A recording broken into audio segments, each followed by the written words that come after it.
정말 사고 싶어서 찜해둔 물건이 있는데 살까 말까 고민을 반복하는 사이에 그만 품절이 되고 말았어요.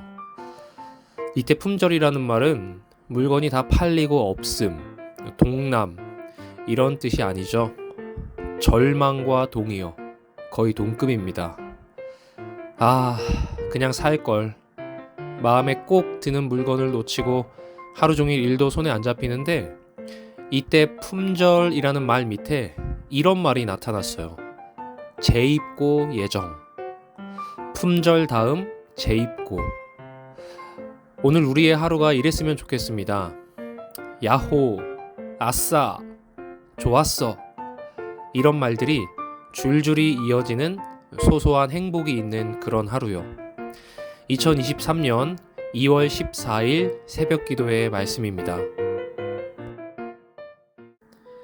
예수께서는 영생의 길을 묻는 율법사에게 내 마음과 목숨과 힘을 다하여 그리고 뜻을 다하여 사랑하라는 그 말대로 행하면 살리라고 말씀하셨습니다.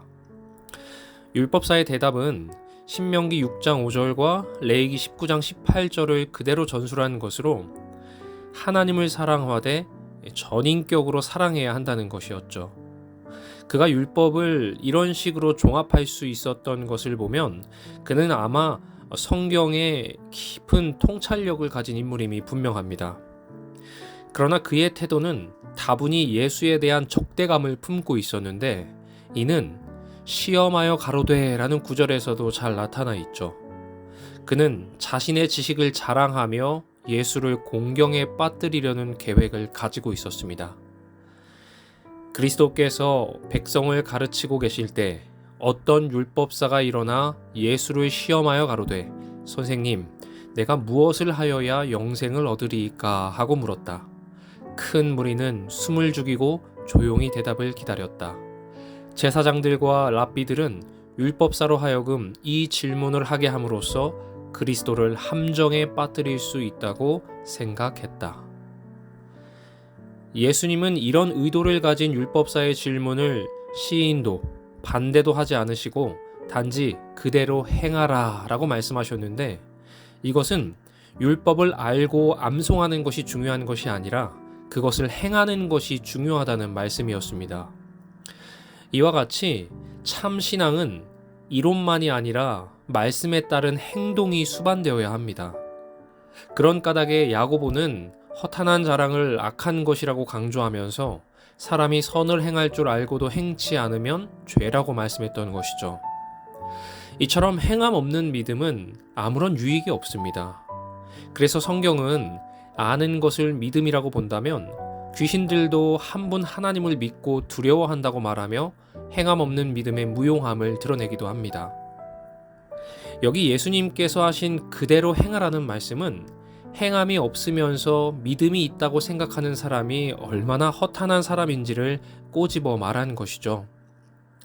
우리가 잘 알고 있는 아브라함과 라합은 행함을 통해 믿음을 온전하게 이룬 대표 사례입니다. 하나님이 약속하신 그대로 이루시는 분임을 믿는 아브라함의 믿음은 자신의 모든 것인 이삭을 바치는 행함을 통해 온전하게 열매를 맺게 됐죠.